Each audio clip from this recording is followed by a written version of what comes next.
Buonasera e ben ritrovati a Terzo Tempo. Questa sera omaggio al successo del torneo delle regioni. Parleremo dell'Under 15 campione d'Italia, dell'Under 17 che chiude al secondo posto, dell'Under 19 che si ferma in semifinale. Ospiti i tecnici Novati, Randon e Bortolussi, e poi il presidente Hermes Canciani, con cui parleremo, visto il tema giovani, di fuori quota, un ritorno che alla maggioranza non piace, e poi dobbiamo proiettarci sul ritorno dei campionati e sabato un altro titolo messo in palio, il secondo del 2026, la Coppa di Promozione che sarà in diretta su TV12. Partiamo allora con la nostra sigla e il riassunto di questo vincente torneo delle regioni con l'omaggio all'Under 15 campione d'Italia.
Contento, e segnare in finale è veramente un'emozione unica. Devo ringraziare tutti i miei compagni di squadra. Ringrazio tutti i miei compagni perché mi hanno fatto vivere un'emozione incredibile. Penso non me lo dimenticherò mai, questo torneo è stato indimenticabile, spero di partecipare ai prossimi e spero di vincerli tutti. È un'emozione veramente forte, ora non ho neanche le parole per descriverla perché sono molto emozionato da questa vittoria. Chi dedichi questa vittoria? Io voglio fare una menzione d'onore per mia mamma che mi ha sempre supportato, e un bacione mamma, ti amo. Oggi sono felicissimo di aver avuto questo risultato e soprattutto felicissimo, ringrazio tutti.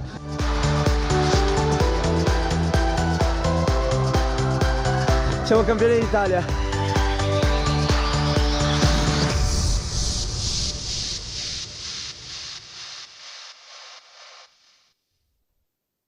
Campioni d'Italia, allora parliamo di questo successo del Friuli Venezia Giulia, che non è solo dell'Under 15 con cui abbiamo aperto, con le emozioni dei ragazzi, con i loro gol, con la gioia di mister Novati, ma è il successo di un intero movimento, quello del Friuli Venezia Giulia giovanile.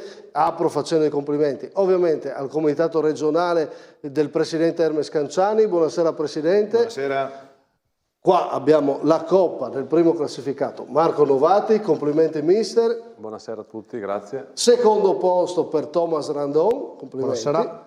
Lascia da campione in carica, anche quest'anno protagonista, Roberto Bortolussi. Ciao Buonasera mister a tutti. Ciao, complimenti anche a voi, a tutti. E ben ritrovato Simone Fornasiere che mi aiuterà a commentare queste squadre che le ha viste tutte. Ciao Simone. Buonasera. I complimenti arrivano, noi di solito facciamo le stelle del Dea, no? E allora il Dea oggi ha voluto mandare un messaggio per fare i complimenti ai campioni d'Italia. Questa settimana 5 stelle superior per voi. Il Dea.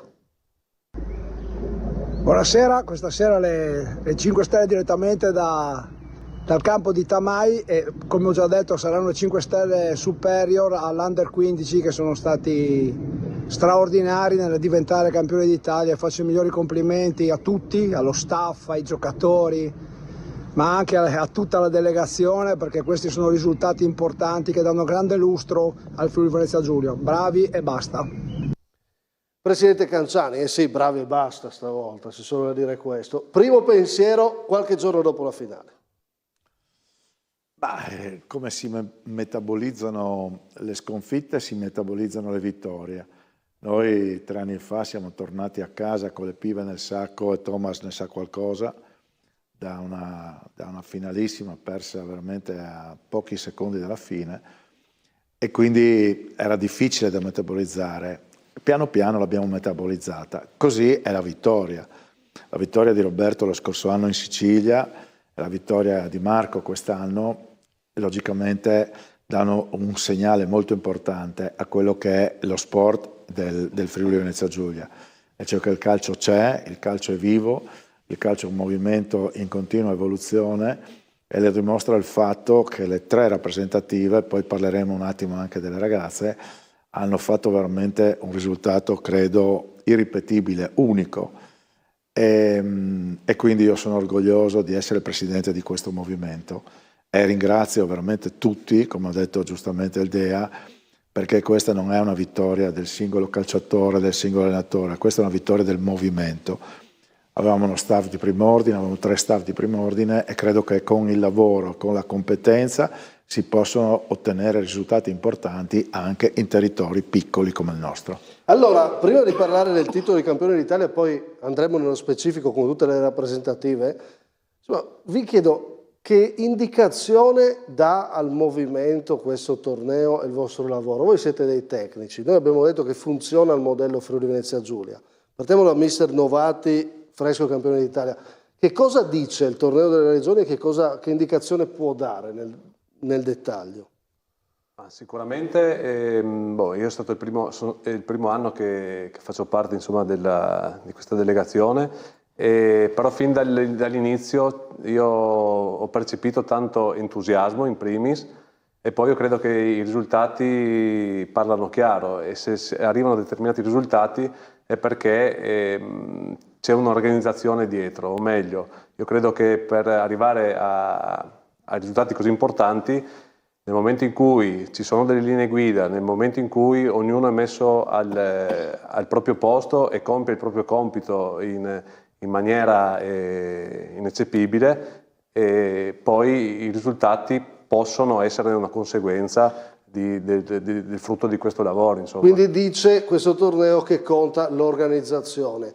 Mister Randon, cosa ha detto? Cosa può dire al movimento quello che abbiamo visto in Puglia? Sicuramente che è un movimento sano, poi sicuramente mi collego a quello che ha detto Marco, che ha detto giustamente, è veramente proprio l'ambiente che si è creato in rappresentativa con noi 3, più tutti gli staff che ci sono dietro, tutte le persone che ci danno una mano. Veramente lavoriamo ogni giorno, ci confrontiamo sempre, qualunque annata, è bello proprio confrontarci su ogni cosa, su ogni difficoltà che possiamo incontrare sulla scelta o meno di qualche giocatore, su quello che andiamo a incontrare. Penso che siamo riusciti a trovare la giusta alchimia fra di noi, ed è secondo me una delle nostre grandi forze. Anche quando siamo stati lì, secondo me, sia io che Marco che Roberto, insomma, è stata veramente una settimana, al di là del calcio, fantastica, come rapporti, insomma, costruire, ognuno portava la propria esperienza per riuscire a portare quello che è stato poi il risultato finale. Una crescita, no? Che fa parte anche degli allenatori. Roberto Bortolussi?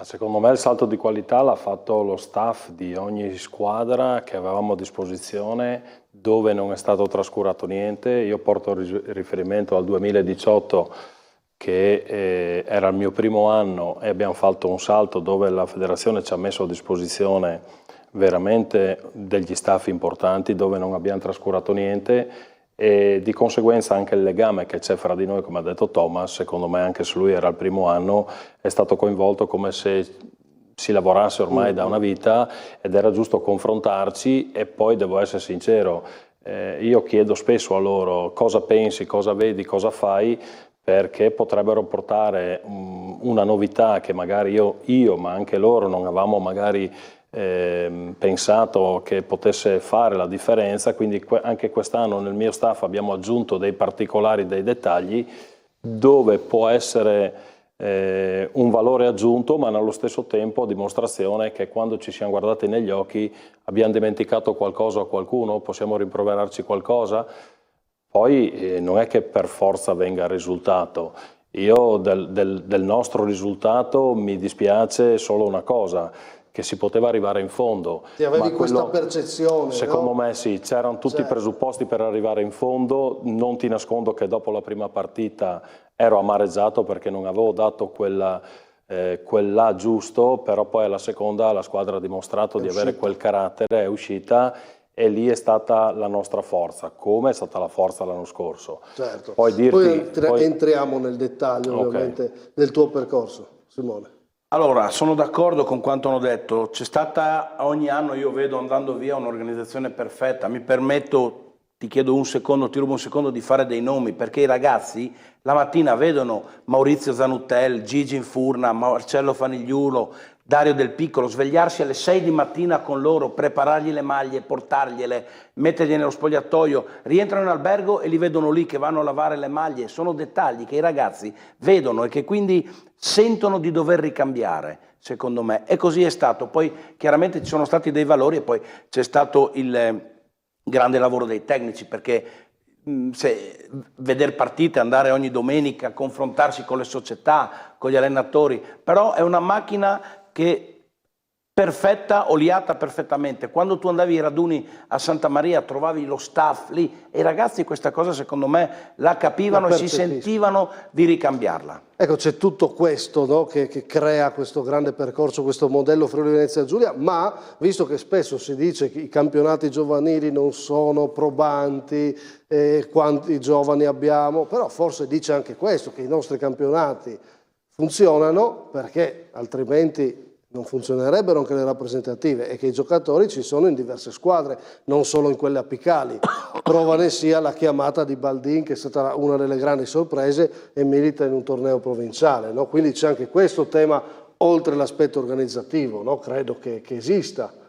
Assolutamente, c'è la testimonianza appunto di Baldin, che comunque anche se esce da un campionato provinciale, però alle spalle ha sempre una società che nei giovani ci crede e che lavora bene. C'è un caso probabilmente che quest'anno le squadre della San Giorgina non facciano i regionali. Cioè dietro c'è sempre comunque un lavoro societario, come magari può essere per le rappresentative e le società che investono nel settore giovanile, e poi alla fine siano regionali o provinciali, poi se c'è il giocatore ce l'hanno esce. E lo fanno crescere bene. Secondo me però bisogna dirla tutta, abbiamo anche una fortuna, che abbiamo non so se è una fortuna, abbiamo poche squadre professionistiche, abbiamo solo l'Udinese di fatto, perché diciamo che la Triestina quest'anno non faceva sta regione lì, quindi un po' ci ha aiutato anche quello. No? Per le tue squadre professionistiche in ambito giovanile è chiaro che hanno il nome di Donatello, Charlis, Fontana Fredda, no? San Luigi, insomma, Sant'Andrea, che ha portato tanti ragazzi diventano nelle i tuoi riferimenti. È chiaro che se noi, che siamo già una regione un po' più piccola, perché noi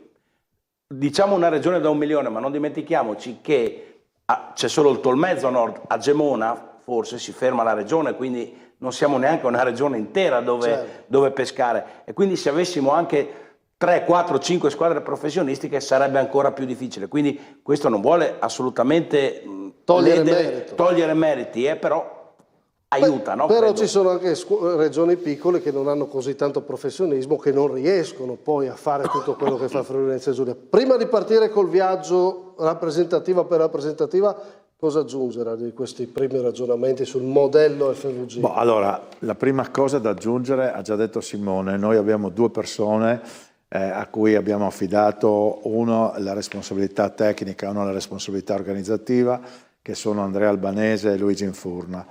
E loro praticamente hanno gestito e stanno gestendo negli ultimi anni le rappresentative. Sono 2 figure che io reputo fondamentali per la nostra crescita, per esperienza, per professionalità, per competenza, e quindi queste sono state le persone che, Roberto lo può testimoniare, hanno cominciato pian piano a portare professionalità all'interno dei gruppi. E quindi se noi desideriamo ottenere risultati bisogna che, sono d'accordo con Simone che non abbiamo professionisti, però vedete ci sono determinate regioni, faccio un esempio su tutto il Piemonte, sul quale purtroppo noi abbiamo perso gli spareggi dell'UEFA Ribbon Cup, che non sono riusciti a portare una squadra in semifinale. Allora noi, questa cosa a noi è successa, e tu lo ricordi Massimo, 3 o 4 anni fa. Ci sono anche una serie di altri fattori, però non è detto che se noi quest'anno perdiamo tutto, non siamo comunque nelle condizioni di creare qualcosa. Perché io credo che quello che ha fatto Marco quest'anno e anche Thomas sia un discorso che il prossimo anno troverà Roberto. Cioè nel senso che noi dobbiamo pensare al Carlevaris modello. C'è un ragazzo che vince il titolo nell'Under 15 e lo vince successivamente con l'Under 19. Almeno che non vada in altri ambienti. Ma noi non siamo qui a dire teniamo qui i ragazzi, se viene qui il Real Madrid a prenderci un ragazzo, ben venga, saremo tutti molto contenti. Però se rimangono qui da noi, è chiaro, noi dobbiamo pensare a questo, di scegliere i migliori, non i più bravi, i migliori, Massimo. Hai detto lo troverà Roberto, quindi Novati, Randon e Bortolussi sono praticamente già confermati. Insomma, per quanto riguarda il lavoro che hanno fatto, sicuramente sono stati splendidi, poi non decido decidono anche loro. Poi decidono anche loro, ma poi io ho anche un consiglio direttivo che alla fine non credo che proprio avranno delle rimostranze.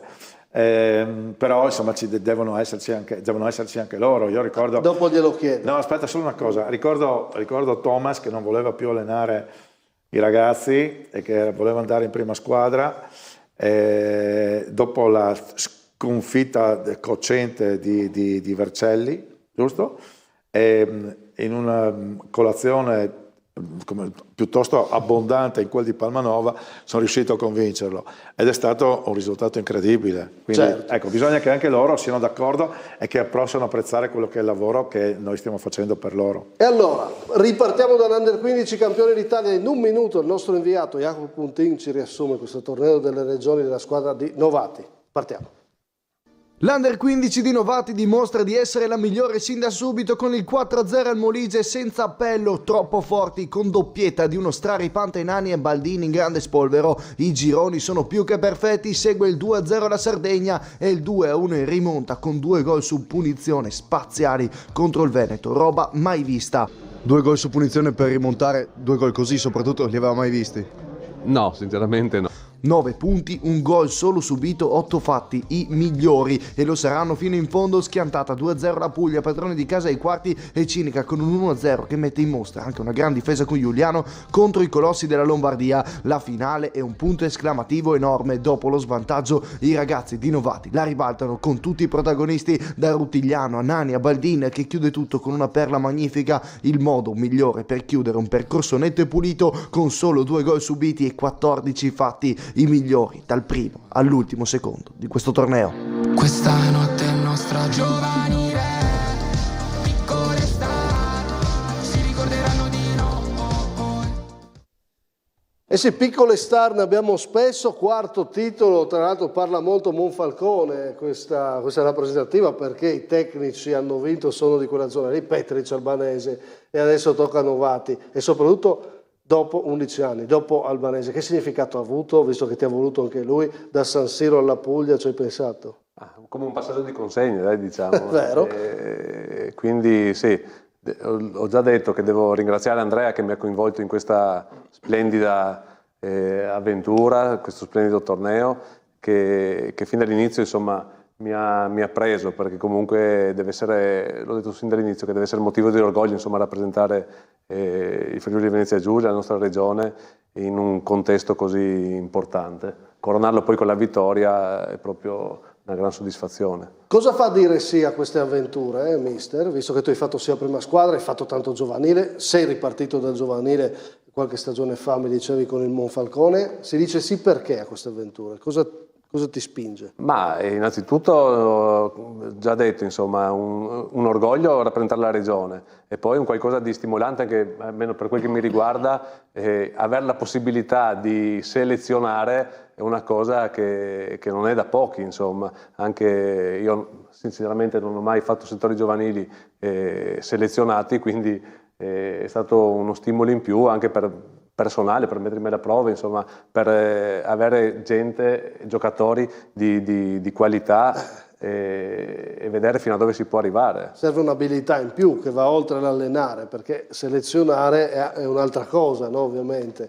Mister, allora, per te la partita più bella qual è stata? Quella che proprio dici, quella lì è la mia partita.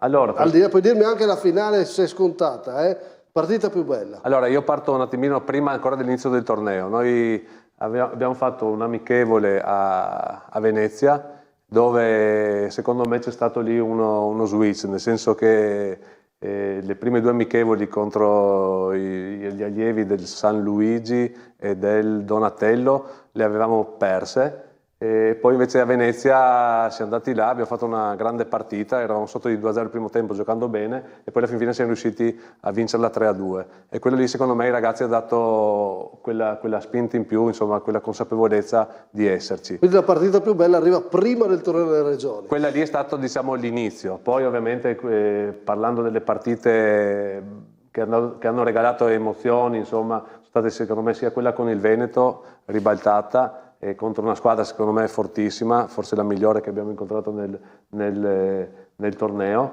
dove eravamo partiti non benissimo per quel che riguarda la fase offensiva, però la fase difensiva siamo sempre stati dentro la partita, forse anche quella è stata la nostra forza, cioè la forza dei ragazzi, nel senso nel saper interpretare le partite, perché nel momento in cui vedevamo che non riuscivamo magari in certi momenti a fare gioco noi, però eravamo bravi anche a coprire bene il campo e restare uniti. Che è proprio questa, che poi vincete con le 2 punizioni di Nani e Baldin. È anche la partita chiave questa, secondo te, del torneo, o è un'altra la partita chiave? Ma chiave non lo so, però è quella che poi ci ha portato ad avere quel percorso nelle fasi eliminatorie. Ovviamente poi anche la finale, come avevo già detto, insomma, andare sotto 1-0 in una finale, e invece i ragazzi insomma hanno dimostrato sia carattere che qualità, perché comunque dopo l'abbiamo secondo me dominata giocando. Un momento tuo, mister, una cosa che ti porterai dentro di questo torneo, c'è un momento che mi vuoi raccontare? Ma è stato, cioè, un momento, non è che si può dire solo un momento, è stato proprio tutto il torneo che ti ha coinvolto, ti ha preso, è stata appunto un'esperienza entusiasmante, nuova, non so come dire, cioè, sembrava di essere in una bolla in tutti quei 10 giorni che siamo stati insieme. Poi coronarla, ribadisco, con la vittoria finale, le emozioni che ha portato, insomma, forse i momenti della finale, della vittoria, sono cose che mi porterò e tutti i ragazzi si porteranno sempre dentro. E mentre stiamo vedendo questo bellissimo percorso dell'Under 15, Simone Fornasiere, qual è stata la forza di questo Under 15? Tutti abbiamo detto, e lo ribadiamo, che stasera a me è piaciuta tantissimo, è una squadra che ci divertiva vederla giocare. Che caratteristiche aveva? Cosa aveva di più? Era perfetta. Perché io squadre così forti negli ultimi tornei delle regioni, non me ne vogliano anche chi ha vinto, finalisti, ma ne ho viste veramente poche. Dietro erano solidissimi, in mezzo dighe con anche Bruni, il piccolino, il folletto di turno, e poi davanti avevano soluzioni. Chi aveva palla negli ultimi 16 metri faceva gol. La dimostrazione in finale, il gol di Nani, gli arriva quella palla negli ultimi 15 metri e nessun tremolio, ho fatto gol sì. In finale. Ma questo ragazzo aveva proprio caratterialmente qualcosa in più. Sì, no? Ma dietro poi, anche dietro si compensavano. Giuliano, grande fisico, grande stazza, ma in parte a lui non se n'è parlato. Aveva Micheluz più piccolino 2 volte, adesso è quasi impossibile tirare fuori le immagini, ma con calma si potrebbe fare. È uscito 2 volte palle al piede, evitando un avversario con una facilità disarmante. Quindi qual è stata la forza? Non ti so dire, che non aveva punti deboli questa squadra. È bello sentirselo dire, no? In generale più di qualcuno l'ha detto, mister, no? Riconoscere queste qualità totali, no? Assolutamente, ribadisco, noi abbiamo avuto la fortuna, cioè, di selezionare, quindi di vedere e portare appunto i ragazzi qualitativamente migliori. Ce n'erano anche altri sicuramente con qualità, però noi abbiamo sempre in tutte le partite che siamo andati a vedere privilegiato anche l'atteggiamento che dimostravano i nostri ragazzi in campo. E quindi alla fine le scelte hanno pagato anche da quel punto di vista lì. Nella partita con la Lombardia, testimone Andrea Albanese, che era a fianco a me in tribuna a San Vito dei Normanni, un genitore della Lombardia, ed è finita 1-0 quella con un genitore della Lombardia, vi giuro, si è alzato e ci ha detto: ragazzi, voi siete una squadra fortissima, ma quanto bene giocate. Questo dà valore a tutti, al lavoro del mister, a tutti, no? Ma si vedeva, e questo penso faccio piacere all'allenatore, ovviamente perché gli viene riconosciuto qualcosa che va oltre la vittoria. Da due colleghi cosa volete dire a mister Novatti? Da campione, uno che ha già vinto 2 volte questo torneo, cosa gli dici? Diciamo che si è integrato subito. Io poi ero a vedere la finale e mi sono permesso di dire che adesso ancora non ti rendi conto di che cosa avete fatto. Forse te ne accorgi a distanza di giorni o forse a distanza di mesi. Sono sensazioni che sul momento sei lì ma non ti rendi conto. Poi pian piano il tutto viene da sé. E secondo me tutto quello che avete fatto non è un caso, quindi bravi, perché i complimenti te li ho fatti lì. Poi anche quando Simone dice una squadra perfetta e tutto, noi vi abbiamo seguito anche se non perfettamente nelle partite, perché guardavamo i vostri risultati anche se eravamo noi in albergo, diciamo. Però poi alla finale sono venuto a vederle tutte e due perché ero curioso di vedere. Devo essere sincero, la finale dell'Under 19 non l'ho vista perché mi bruciava troppo e devo essere sincero, sono tornato a casa e tuttora mi brucia, però guardare le vostre 2 finali ci tenevo ad esserci e non sono partito con la squadra, mi sono fermato in Puglia e l'ho fatto volentieri perché meritavate questo. Randon? Per me ha fatto un capolavoro. Anche perché era la prima volta che entrava in questo mondo, che è un mondo tutto a sé, ed è stato bravo subito a entrare in sintonia con tutti. Ha fatto, secondo me, ha costruito una grande squadra ed è stato veramente anche camaleontico durante tutto il percorso, è riuscito a cambiare quando aveva qualche dubbio, è riuscito ad arrivare al torneo veramente con le idee strachiare, questo l'ha dimostrato veramente. Vero, complimenti davvero. Quindi, complimenti e basta. Quindi adesso devo aumentargli il rimborso da 0 passa a 0. Però, dimmi. Scelta, primo anno, la scelta di Novatti, insomma, parliamo di questo mister. Torno a dire, io mi fido ciecamente di Andrea Albanese perché Andrea mi piace come persona, soprattutto un grande conoscitore di calcio. È una persona che è molto posata e molto pacata e Marco assomiglia tantissimo. Racconto un aneddoto. Io ero consigliere, non so, vicepresidente, andiamo a San Siro, vinciamo il torneo della regione categoria giovanissimi contro il Veneto. Andrea Albanese allenatore. Alla fine io, se uno mi chiedeva come mi chiamavo, non lo sapevo perché è una gioia immensa. E io ho detto, Andrea, ma tu ti rendi conto che cosa abbiamo fatto? E lui, sì, che abbiamo vinto. Dove siamo? Sì, siamo a San Siro, finita lì. Ecco, tanto per dirti la grandezza dell'uomo, cioè portare tutto a un giusto livello. E Marco gli assomiglia molto. Bello, bene, bisogna rispondere alle domande stasera, anche troppi a questa. Complimenti. Insomma, è giusto prendere i complimenti quando sono meritati, no Marco? Vuoi rimanere o vorresti un club? Dimmelo, onesto. Adesso così mi viene a dire che voglio rimanere assolutamente, anche perché il presidente sta dicendo insomma che ci sono anche delle novità, l'intervento è una cosa tanto stimolante, veramente, assolutamente. E allora, questa Coppa l'hai guadagnata tu insieme al tuo gruppo, il Comitato Regionale. Noi stasera siamo partiti omaggiando ovviamente la vostra vittoria, bellissima per come è arrivata, ed è bello poter realizzare queste serate e rivivere certe emozioni. Però, lo abbiamo detto, questo torneo delle regioni è stato un successo non solo perché c'è un titolo, è stato un successo per come è stato interpretato da tutte le rappresentative, e un secondo posto non va assolutamente sminuito, anzi. E allora, in un minuto Jacopo Puntin ci parla del torneo delle regioni dell'Under 17 di mister Randon.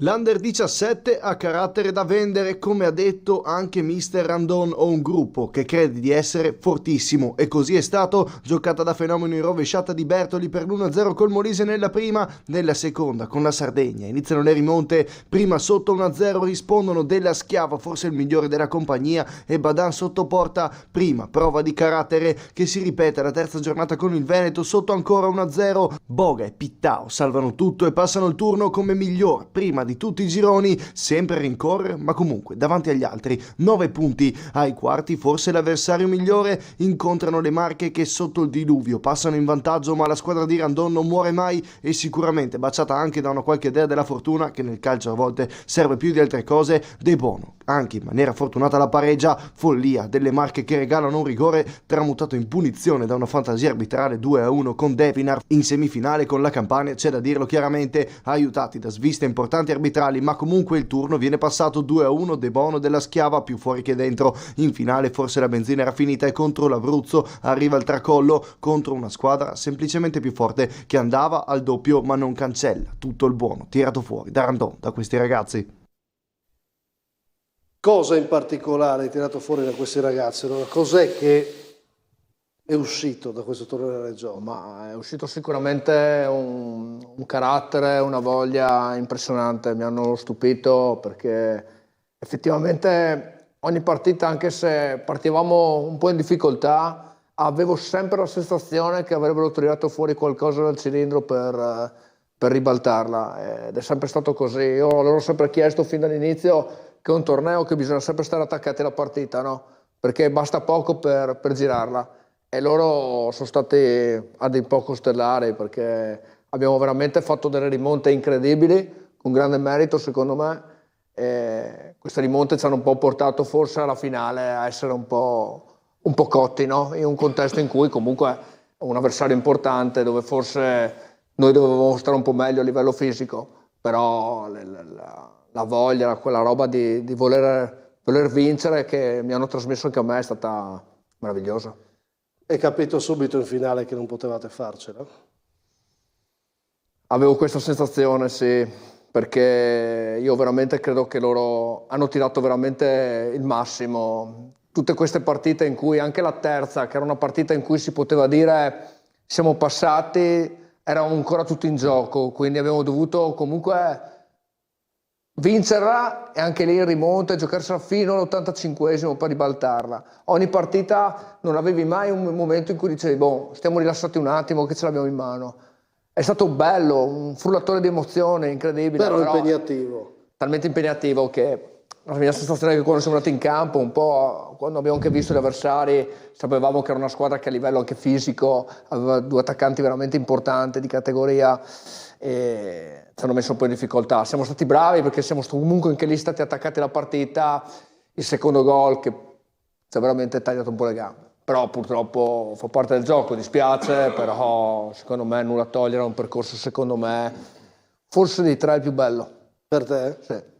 Anche se quello che dove meritavate un po' meno, perché Vercelli era in un passo e forse la meritavate, no? Certo. L'anno scorso quello uscito ai rigori, davvero che grida ancora un po' vendetta, no? Certo. Cioè tra le tre, a livello tecnico, questa con grande onestà, mister, voi passate, l'ha detto Puntini, una follia delle Marche, la Campania, è successo di tutto. No? La follia delle Marche, però l'ha fatta l'idea che è una follia, però fai gol su punizione. C'era un calcio di rigore nel grande comune a casa, perché era dentro. Certo. La Campania sì, effettivamente, però fa parte del gioco del calcio.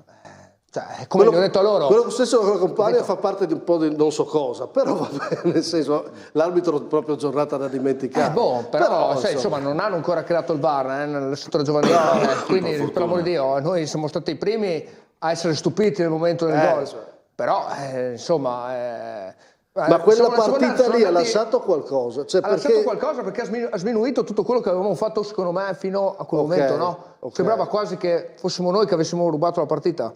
Secondo me questo è stato un po'... Non ha aiutato quasi. Ecco. Dopodiché, insomma, io dico una cosa, che quando vinci 5 partite su 6 non è un caso. Dopo possiamo parlare che a livello tecnico forse qualche squadra, qualche selezione è stata più forte, però io penso che il cuore che hanno avuto questi ragazzi è incredibile. E comunque sia, quando ribalti 5 partite in quella maniera lì, vuol dire che hai qualcosa di importante. Posso dire una cosa? Sì. Scusa Simone, Thomas, di a questi signori e a tutti i telespettatori dove giocavano i 5 ragazzi della finale dell'Abruzzo, in che categoria giocavano? Questo è un tema particolare, nel senso che intanto avevano almeno i 2 giocatori davanti, comunque erano di categoria in prima squadra, perché la punta comunque giocava in eccellenza e aveva fatto anche 4 gol finora. E comunque anche gli scontri precedenti, parlando di Molise, che comunque è una regione piccola, è Sardegna. L'Abruzzo ha la regola del fuori quota? Sì. Avevano 5-6 giocatori che comunque già giocavano in categoria. Noi non avevamo giocatori che giocavano in categoria. Certo. Stasera parliamo della schiava. Stasera parliamo della regola del fuori quota. Però fermo restando che sì, i ragazzi sono stati, al di là di tutto, hanno fatto qualcosa di importante. Certo. Poi quando arrivi secondo, bisogna anche arrivarci lì. Assolutamente. Simone. Ma hanno avuto sulla loro strada una componente che nello sport esiste, l'avversario. Hanno perso in finale contro una squadra più forte, nettamente, e quindi poco da dire. Cosa ti è piaciuto però di questa rappresentativa? Il carattere. Anche il carattere. Beh, sono andati sotto tante volte, anche con le Marche l'hanno ribaltata nel finale, quando hanno pareggiato, comunque da quel momento in poi col gol di De Bono, poi lasciamo stare la follia del difensore e capitano, ma la partita negli ultimi 10 minuti poi l'aveva presa in mano il Friuli Venezia Giulia nettamente, quindi si capiva che era una squadra che aveva carattere. Io però, e devo dirti la verità, che l'ho detto in finale a Icio Zanottel, che era in panchina, che era sotto dove ero io, e io ho avuto subito la sensazione, gli ho detto: Icio, oggi per me non c'è trippa per gatti, non la riprendiamo mai. E lui mi ha detto: stai tranquillo che la vinciamo ai rigori, mi ha detto. Poi invece non è andata così. Diciamo che io l'unica partita dove ho avuto nettamente l'idea, subito la percezione che ci fosse una squadra più forte, era l'Abruzzo. È partita fortissimo subito, i due ragazzi davanti, i due ragazzi di colore erano, secondo me, non c'entravano niente con la categoria, e quindi la squadra più forte. La partita più bella allora per te in questo torneo delle regioni qual è stata? Ma io ti dico che sia il Veneto che le Marche sono state due belle partite. Vincere coi cugini è sempre bello, no? Perché alla fine sono i nostri vicini e batterli fa piacere. Poi le Marche era un avversario tosto con grandi qualità. È questa qua, no? Che stiamo vedendo l'esultanza, giusto? E con le Marche. Sì, quella della follia del difensore che tra l'altro era rigore. Punizione dal limite. Da punizione dal limite. Però poi, eccolo qua. Però dopo ci tengo anche a sottolineare il fatto che comunque ci sono stati, su tutte le rimonte, chi è entrato ha svoltato la partita. Quindi vuol dire che i giocatori che sono venuti al torneo sono subito calati nella mentalità che dovevano essere tutti importanti. Queste immagini di festa, no? Lasciamole, perché poi restano tante emozioni. Spesso ci ricordiamo l'ultimo momento, no? Abbiamo perso la finale. No, ma bisogna portarsi dentro quelle emozioni lì. Quelle lì non le cancella la finale, quelle cose lì. Quelle lì sono le emozioni che ti continui a portare dentro. Anche se poi c'è la finale, ho visto tantissimi ragazzi dispiaciuti, li hai consolati tantissimo, no? Fa parte dello sport, no? Certo. Penso che quel momento lì sia difficile, ovviamente, però ripeto, quelle cose lì bisogna portarsele sempre dietro. No, fantastico. Ti dico, è bello veramente, perché io sono sempre stato abituato a lavorare in tutto l'anno, no? E io ti dico, parlavo prima con Marco, sono 10 giorni che è un anno intero, insomma, ti portano delle emozioni che non vivi, no? Quando fai gol, qualunque gol tu faccia, hai 9 persone, staff completo che viene dentro, è troppo emozionante. Poi sai cosa quest'anno? La 17 e la 15 hanno fatto 6 punti le prime 2 partite e clamorosamente non era qualificata nessuna delle due. Quindi la tensione l'hanno dovuta tenere alta anche con il Veneto. Nell'ultima non hanno potuto fare magari qualche incambio in più, mentre l'Under 19, avendo pareggiato la prima, sapeva che col Veneto c'era il rischio, pur arrivando da prima del girone alla terza giornata, no? Però sapevi che la Sardegna col Molise avrebbe vinto come ha fatto, quindi sapevi che dovevi vincere. Per Under 15 e Under 17 è stato clamoroso, perché noi, mi ricordo, dopo la Sardegna, quel pomeriggio, abbiamo provato a fare 1000 conti, eravamo nel gabbiotto a San Vito di Normanni, ero lì col computer, eravamo in 7, provavamo a fare 1000 conti e dovevi vincere. E non tornavano, dicevi non siamo qualificati, che poi tutte e 3, non vincendo l'ultima, avrebbero passato il turno, ma intanto hai dovuto anche l'ultima partita tenere alta la tensione. Presidente, dica. Chiudiamo il capitolo Under 17, questa categoria che resta un po' tabù, però insomma anche in questo caso passi avanti, categoria che si vedeva dai ragazzi quanto ci tenevano a riuscire a vincere questo titolo. Anch'io. No? Ci tenevano. Anch'io, perché comunque sarebbe stato un regalo bellissimo, perché non avendolo mai vinto sarebbe stato il caso anche di cambiare un po' le cose, però il calcio, come abbiamo sempre detto, non è una scienza esatta. Thomas ha fatto un grandissimo lavoro, noi siamo stati fortunati nella partita con la Campania, che però, voglio dirlo, non perché sono il presidente, ma però il pomeriggio a Roberto qualcosa gli hanno rubato in quel giorno. Quindi gli episodi vanno e vengono.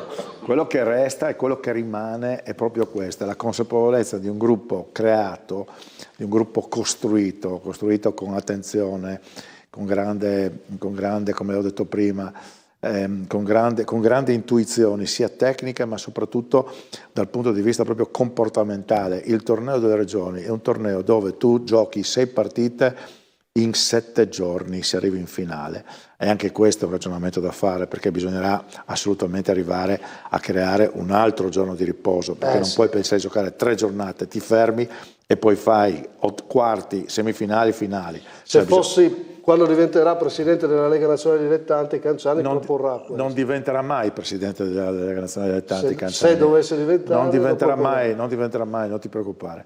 Sarebbe, dopo questi risultati anche sarebbe... No, i risultati fanno parte di una concezione di lavoro che va bene qui. Lavorare ai grandi sistemi bisogna avere altre doti che io non ho e soprattutto non ho. Il nuovo grande cambio dei vertici federali che potrebbe arrivare non interessano il Friuli. Io credo che se tutte le regioni del Friuli d'Italia lavorassero come abbiamo lavorato noi, scusa la modestia, credo che qualcosa di nuovo potremmo fare. Però bisogna anche porsi dei limiti. Gli attuali vertici della Federazione della Lega sono dei dirigenti che sono da tantissimi anni che sono lì, hanno grande esperienza. Certo, bisogna avere anche qualcuno che porti qualche novità, però non sono certamente io quella persona. Ma se va via Abete con un nuovo ruolo, tornano i presidenti di comitato regionale o restano... Ma ti prego. Resta Abete? Non lo so se rimane Abete, è ancora tutto molto, molto aperto. Certo è che io, e lo dico ufficialmente ormai da tempo, non ho alcuna ambizione, nessuna ambizione romana. No, nessuna ambizione romana. Io sto bene qui a casa mia fino a quando le società lo vorranno. Abbiamo fatto un bellissimo lavoro in questi 10 anni, sono molto soddisfatto non solo dal punto di vista tecnico ma anche dal punto di vista organizzativo, e quindi sto qui. Poi l'età è quella che è e mi vorrò anche godere qualcosa ricordando questi bellissimi risultati che abbiamo ottenuto. Roberto, tu quest'anno hai perso perché non è venuto il terremoto. Io te l'ho anche scritto. È venuto l'alluvione qua. Sì, guarda. Ma io e Roberto abbiamo un segreto, no? Quindi che abbiamo svelato adesso. Esatto, per fortuna sempre terremoti poi proprio scosse leggere. È una battuta logicamente. Esatto. Domanda che faccio a tutti e voglio la risposta. Vuoi rimanere o vorresti il club? Intanto adesso il mio amico Andrea Albanese mi ha coinvolto nella Juniores Cup, no? Quindi farò parte anche dello staff che andrà a affrontare il torneo in Basilicata, quindi il mio futuro momento è lì. Dopo la priorità sicuramente è al presidente con cui ho un rapporto veramente speciale, quindi qualunque decisione prenda lui io sicuramente lo ascolterò.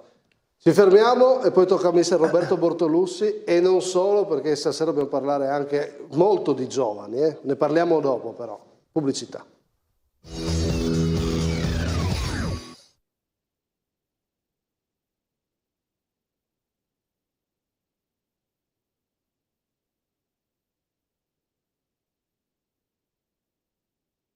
Continuiamo a parlare di torneo delle regioni, stasera con il presidente del comitato regionale Ermes Canciani e i suoi tecnici. Abbiamo omaggiato l'Under 15 di Marco Novati, abbiamo parlato del secondo posto dell'Under 17 di Thomas Randon e adesso riassunto con Jacopo Puntin del cammino dell'Under 19 di mister Bortolussi. Vediamo.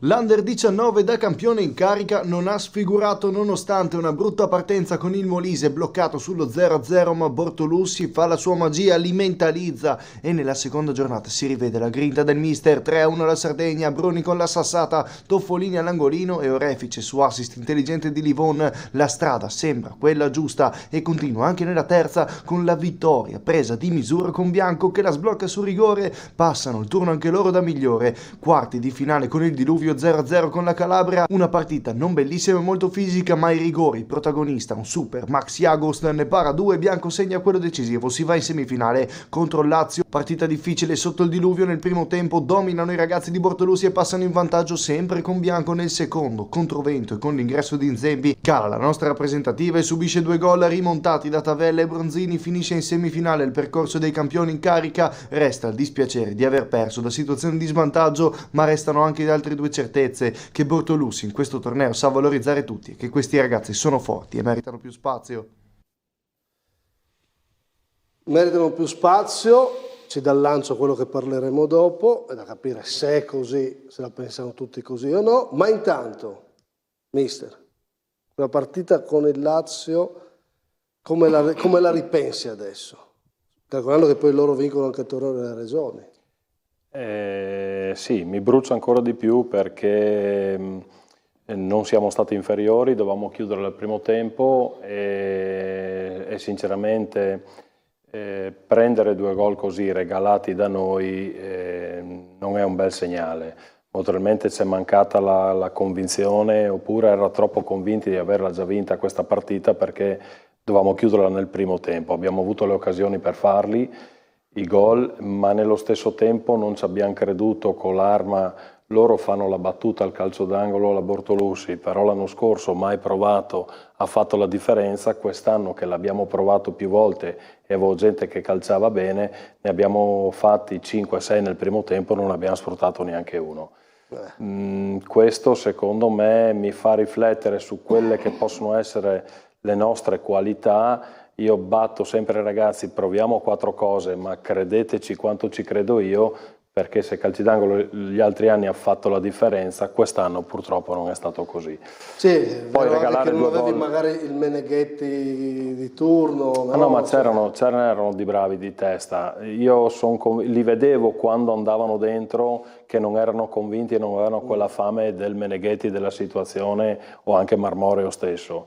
Quindi già la prima partita, io a fine partita ho detto ragazzi, già domani è da dentro o fuori. Se questa è la mentalità, dopodomani si torna a casa. E la svolta me l'hanno data la seconda partita perché hanno capito che o ci siamo o non ci siamo. Poi la prima partita ho fatto gli 11, la seconda partita ho fatto altri 11, a parte due che hanno giocato sia la prima che la seconda, però cerco di coinvolgerli sempre tutti. E il motivo di coinvolgerli tutti è a tenere, come diceva Thomas prima, chi entra dalla panchina deve fare la differenza, deve essere il valore aggiunto. Poi a livello di minutaggio io dico che se giocano sempre gli stessi arrivi alla fine che sei stanco.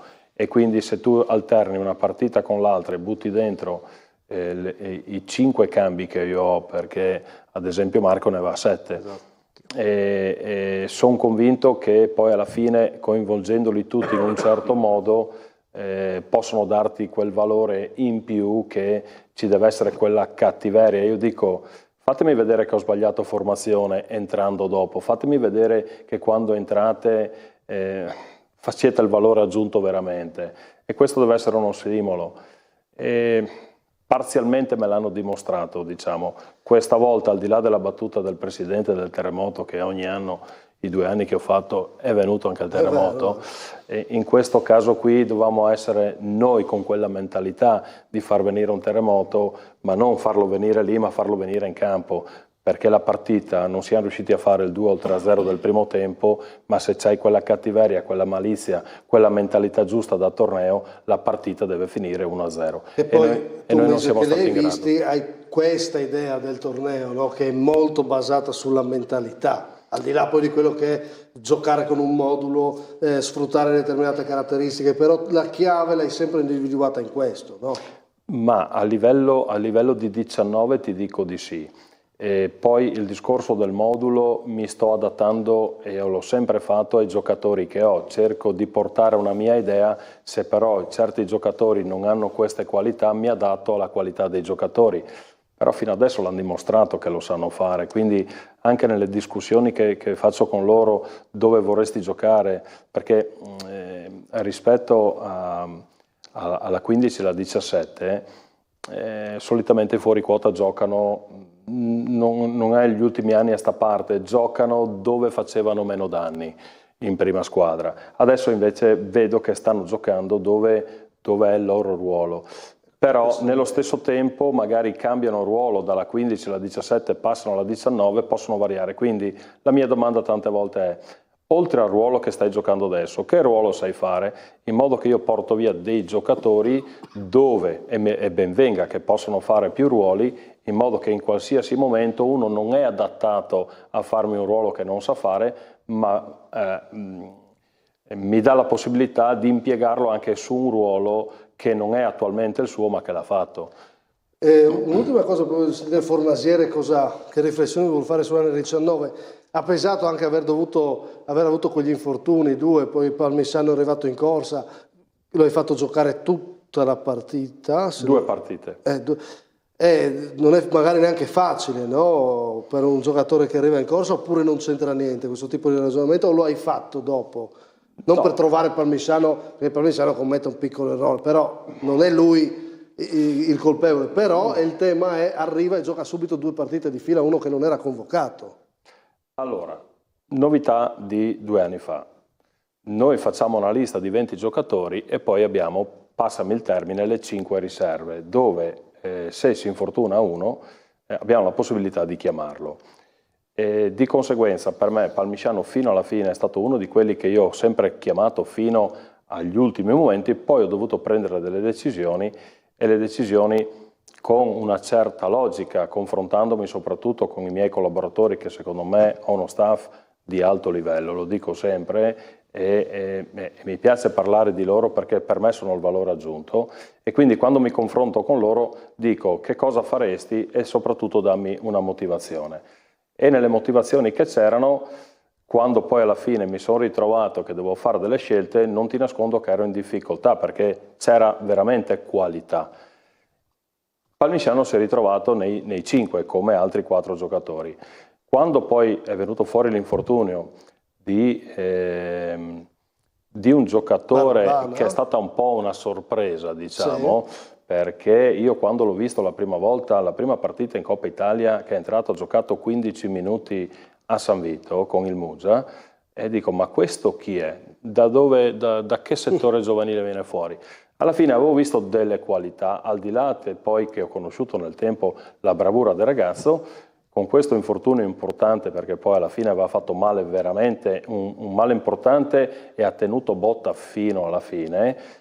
Dico: Presidente, mi dai la possibilità di chiamare, anche perché organizzare nella giornata, partire, trovare, prenotare l'aereo, partire, per fortuna che era la giornata di sosta e mi ha dato la possibilità, io non avevo dubbi su chi era Palmisano, però prima di chiamarlo ho avuto l'ok da parte del Presidente, ma nello stesso tempo le domande che ho fatto a Palmisano ho detto: te la senti di venire giù, te la senti di giocare, o ti senti un attimino poco considerato, perché noi qui siamo, o ci siamo o non ci siamo, quindi se tu vieni giù e voglia e mi dimostri il giocatore che sei, ho bisogno anche di te, altrimenti rimango come sono. E avrei deciso, come ho deciso anche di Vrek, di portarlo fino alla fine, perché io Vrek l'ho fatto giocare la prima partita, dopo 5 minuti si è infortunato e l'ho tenuto fino alla fine, nonostante il Presidente mi avesse concesso di sostituirlo.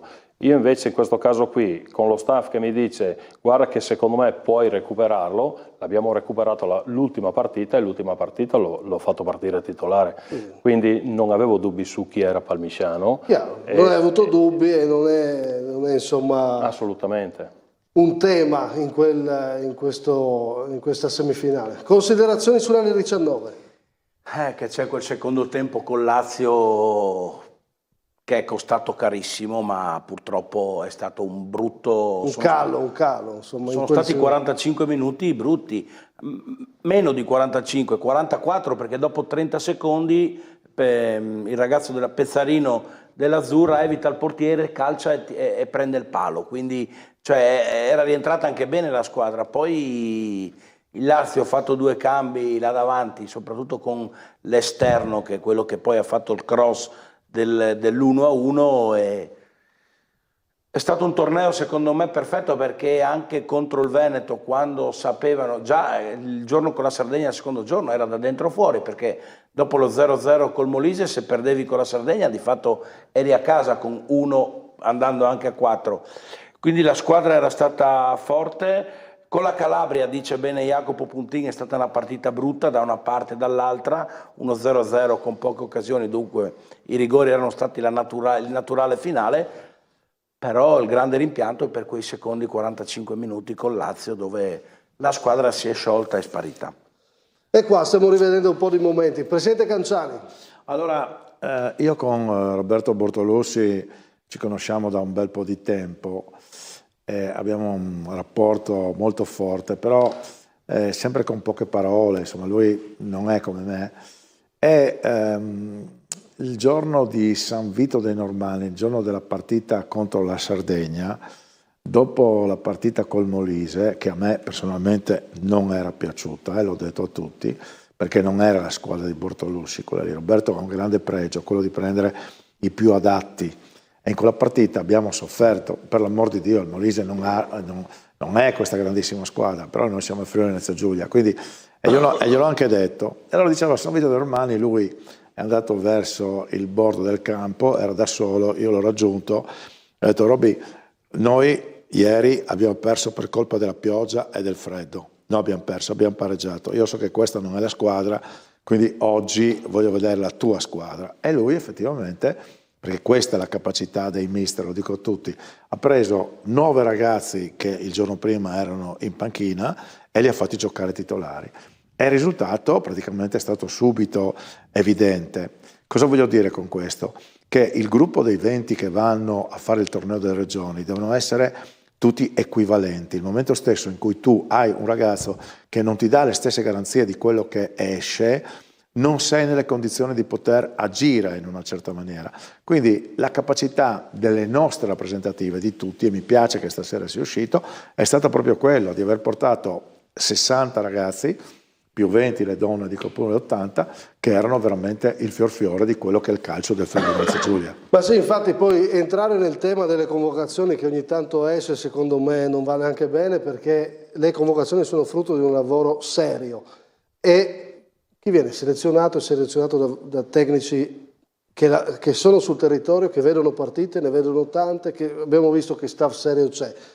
Poi si può discutere, io voglio solo farti una domanda Roberto, perché me l'hanno posta con correttezza, insomma, quindi ci sta e la riporto, le tue sedi, insomma, al di là dei casi singoli, eccetera, che non voglio entrarci, però mi chiedono, la rappresentativa dovrebbe essere una vetrina per i più meritevoli, no? Ed è quello che voi sicuramente cercate di trovare, no?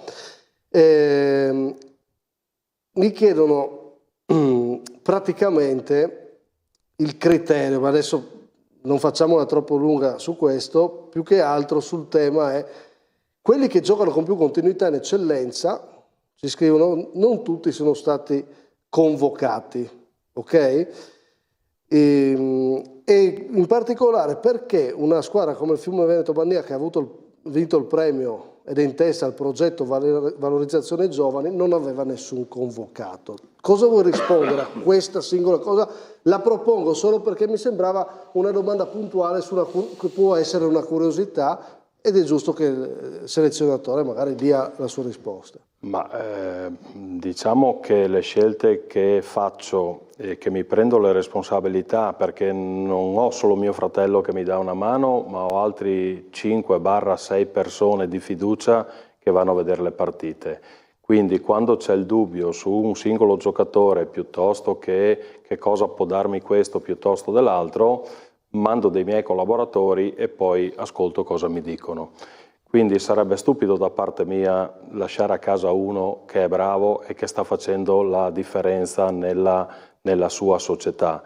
Io credo che quest'anno, io ho visto tante partite di promozione, ho visto partite di seconda categoria, ho visto partite, anche se poi tu ti lamentavi dei pali che ti rompevano le scatole dalle Veo, io durante la settimana, mi sono permesso di fare la battuta, sì. Io durante la settimana, per me era un lavoro che alla sera mi guardavo 2-3 partite di giocatori che mi venivano segnalati qualche volta anche da qualche genitore, ok? Certo. Quindi io non mi vergogno a guardare la partita di seconda categoria e poi quel giocatore che l'anno scorso con Thomas ha fatto la differenza, quest'anno quando è venuto con me aveva, e gliel'ho detto a Thomas, aveva il ritmo di seconda categoria. Se esistono le categorie c'è un motivo. Quindi se ho pescato più in promozione è perché avevano anche più continuità.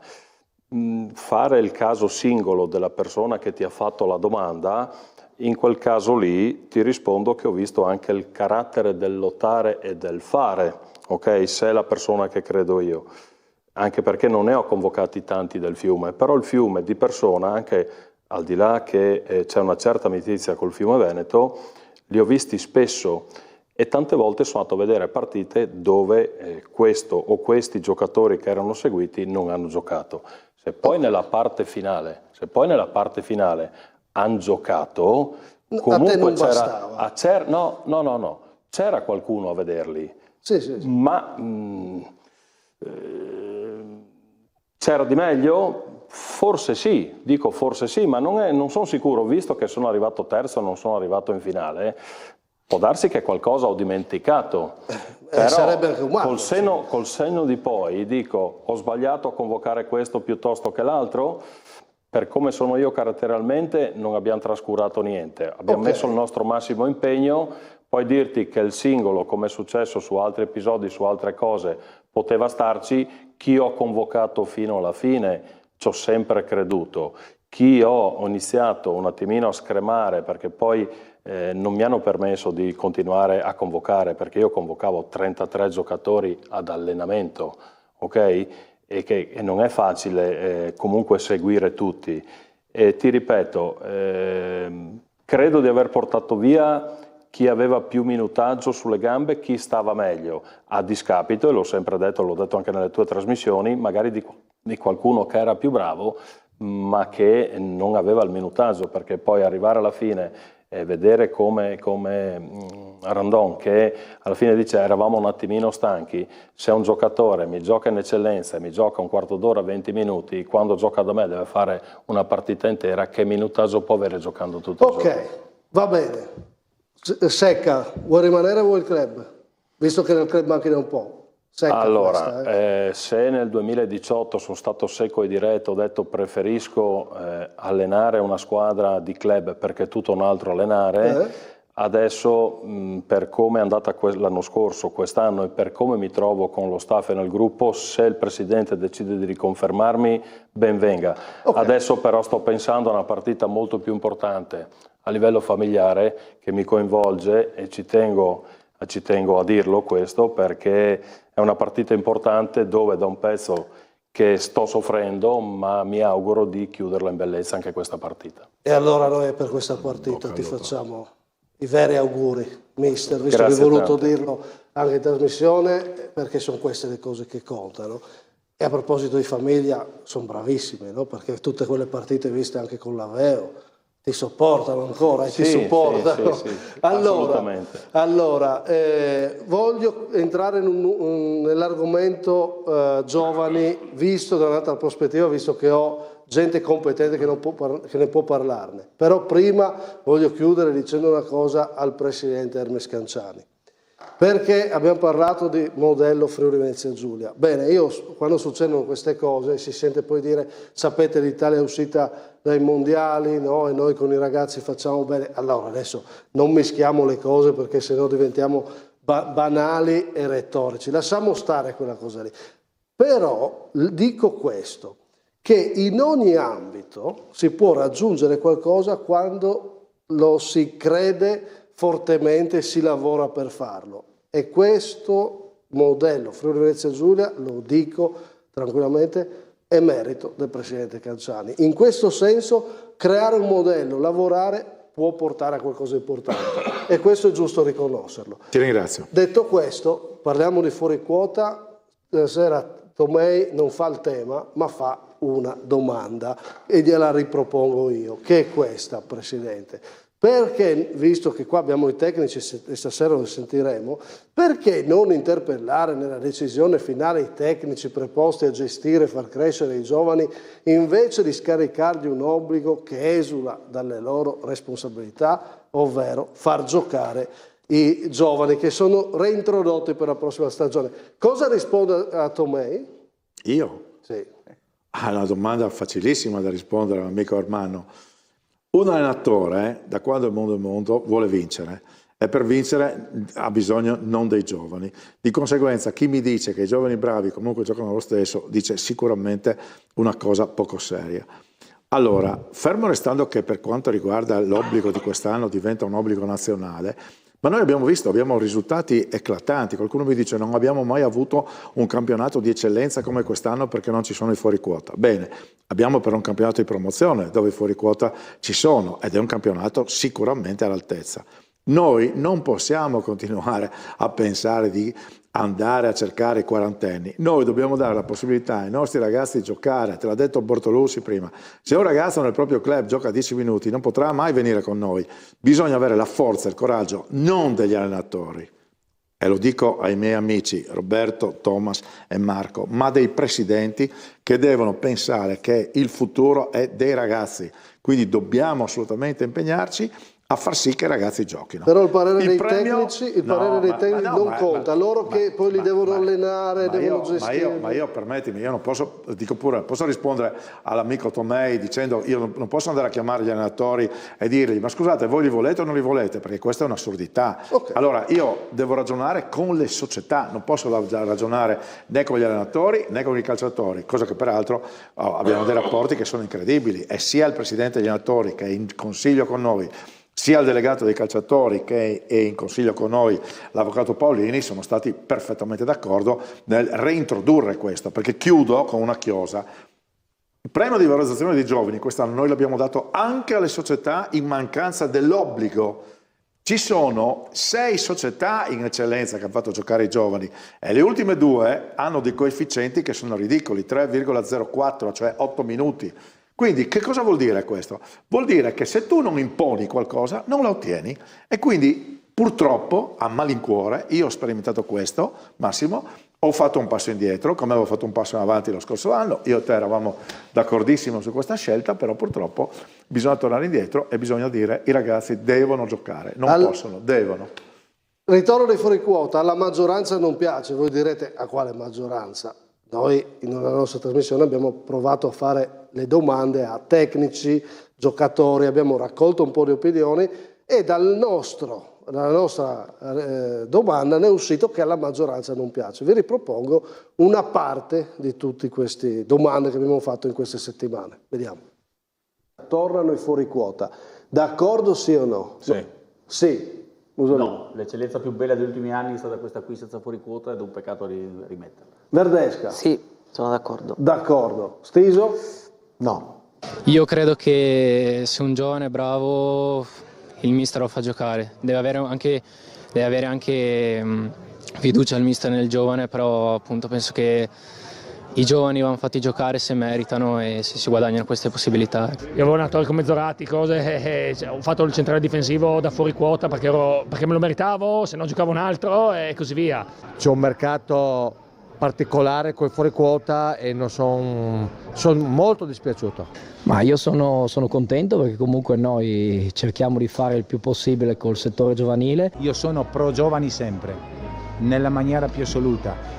Se i giovani bravi devono giocare, quelli pronti devono giocare.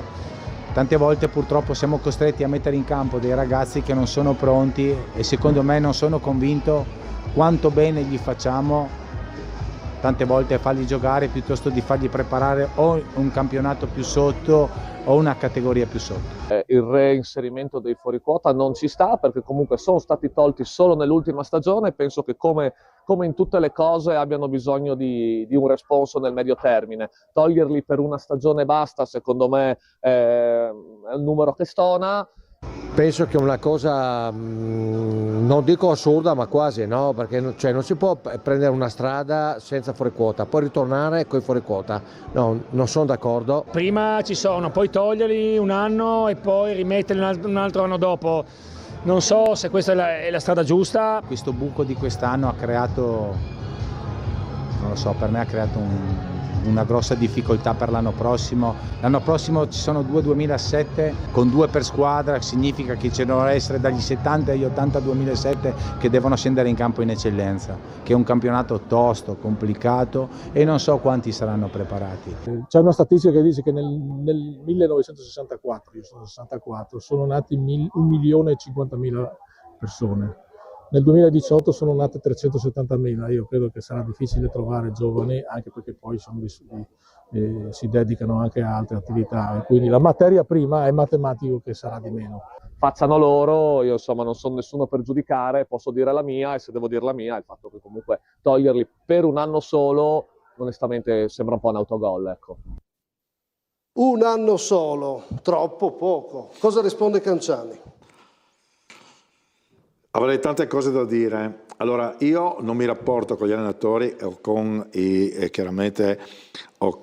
calciatori. Io saluto l'amico Marco Kerpan, lui sa perfettamente quali sono le ragioni per le quali sono stati reintrodotti i fuoriquota.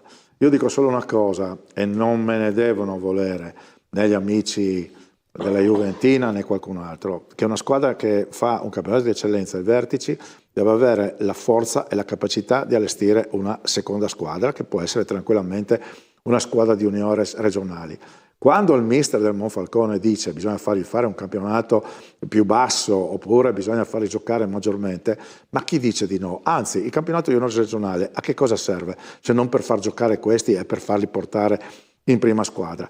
Quindi sono tutte praticamente delle situazioni che si devono valutare. Poi il mister del Chions dice l'avete fatto per un anno. L'abbiamo fatto per un anno per un semplice motivo, perché c'è stata una richiesta da parte delle società di giocare senza fuoriquota, perché i bravi calciatori giocano lo stesso. Ti ho detto prima, i numeri non sono successi, non è avvenuto e quindi siamo tornati indietro. Ma attenzione Massimo, non siamo stati gli unici. Il Lazio per un certo periodo di tempo va a 4 fuori quota, li ha tolti e adesso ne ha rimessi altri 3. La Sardegna non aveva i fuori quota e li ha rimessi l'anno dopo, dico per dire delle regioni. Quindi fermo restando che, ripeto, è una regola nazionale, io credo che andando contro il mio principio, e lo ribadisco, andando contro il mio principio, la regola dell'obbligo è assolutamente dovuta. È dovuta. È dovuta perché si ritiene quindi che senza la regola i giovani non giocano ed è difficile prospettare un futuro per i dilettanti senza giovani, perché è l'unico sillogismo che mi viene in mente per dire che è dovuta. Cioè devo farli giocare perché altrimenti non li fanno giocare, quindi perdo giovani. Corretto? Correttissimo. Altra cosa, per essere precisi, per chi ci segue, perché non tutti sono addetti ai lavori. La regola dei fuoriquota viene data un'indicazione nazionale della Lega Nazionale. Un obbligo nazionale. Però le regioni potevano decidere di non mettere fuori quota, perché alcuni comitati regionali l'hanno fatto. Non funziona così. La regola è nazionale, ci sono 2 comitati, Trento e Bolzano, che non hanno i fuori quota da sempre per una questione logicamente demografica, perché non hanno ragazzi.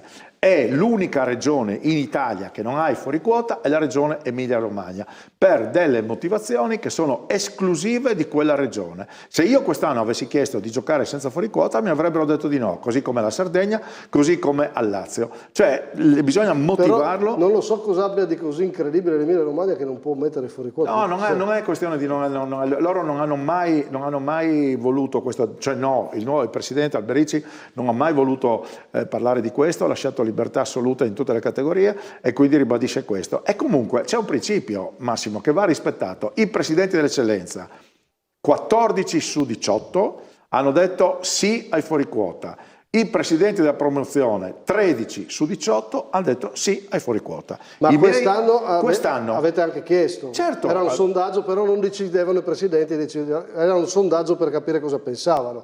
Non hanno deciso i presidenti. Però se io avessi avuto 14 no dei miei presidenti che mi dicevano noi non vogliamo i fuori quota, chiaramente andavo a Roma dal presidente Abete e gli facevo vedere le schede, perché c'è scritto okay. Quindi se il presidente si può chiedere a Roma. Certo. Quindi non è che era un obbligo. No, si poteva quest'anno è diventato un obbligo, ma ripeto, se avessi avuto la stragrande maggioranza delle società che mi dicevano presidente tu devi chiedere di non mettere fuori quota, io l'avrei anche fatto, cosa che non fa. Non sto facendo Ponzio Pilato. Ok, no, comunque la decisione che ha ribadito come presidente è dovuta. È dovuta. Ecco, però su questo è dovuta uno può essere d'accordo o disaccordo, al di là del parere dei presidenti, quelli che abbiamo proposto noi non siamo un presidente di comitato regionale, con tutto rispetto siamo una trasmissione e possiamo ritenere che il parere dei giovani giocatori e dei allenatori abbia una logica, no? Visto che giocano loro a calcio,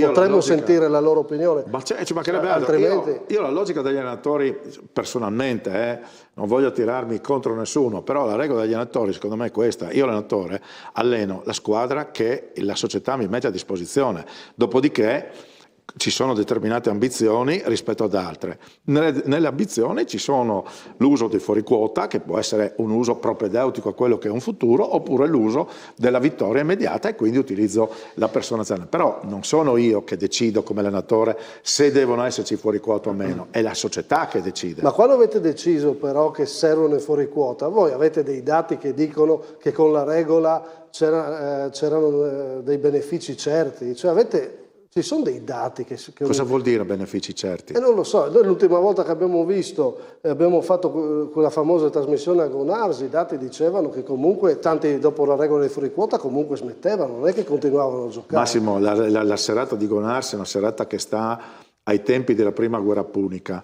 I Paganin 2017, non credo, guarda, non ho tempo di rifarlo perché fortunatamente sono in trasmissione ogni giorno, sì, ma non credo si discuterebbero no, di tanto. Ma stiamo parlando di 8 anni fa. 8 anni fa. C'è stato un aumento, una diminuzione incredibile di quelli che sono i tesserati, c'è stato il Covid e quindi praticamente è cambiato il mondo. Ripeto quello che ho detto prima a Thomas.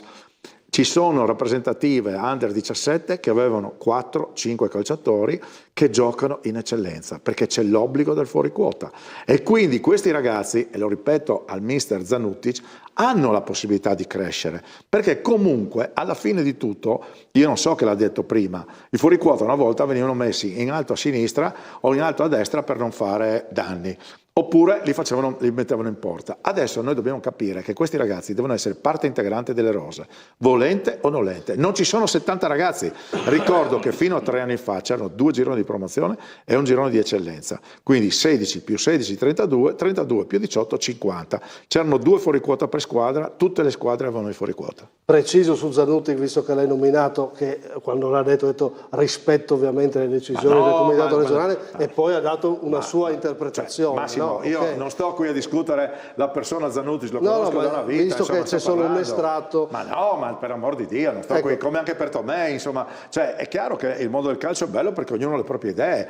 Io purtroppo sono chiamato a fare una cosa diversa rispetto a quello che è l'interesse singolo. E mi riferisco in questo caso al presidente della Juventina piuttosto che al presidente della Pro Tolmezzo o del Tolmezzo Calcio e quindi devo dire quelle che sono le motivazioni che ci hanno portato a fare determinate scelte. Io sono d'accordo su quello che ha detto il presidente, che bisognerebbe avere la seconda squadra, ovvero la Juniores, ma mi pare che possa entrare, non in Friuli Venezia Giulia, ma questo è un discorso nazionale, in un grande discorso un po' di ipocrisia, dove vogliamo i fuori quota, ma non possiamo mettere però la regola che impone la seconda squadra per certe categorie. No, io non ho detto questo. Ho detto... Ma sarebbe quella una delle strade da perseguire. No, io ho detto, ma ci sono state quest'anno 8 o 9 società che hanno fatto la seconda squadra. Sì, ma nessuno gli dà l'obbligo della Juniores.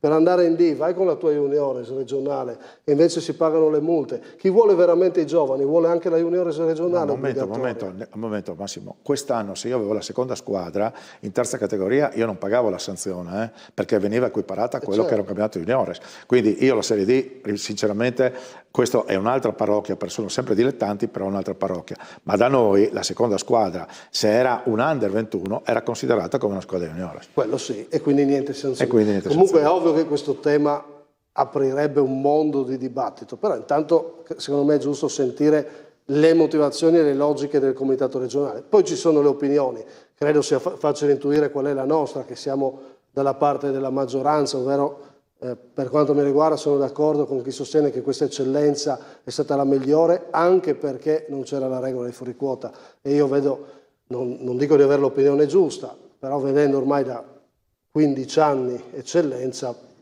provo a dire anche la mia.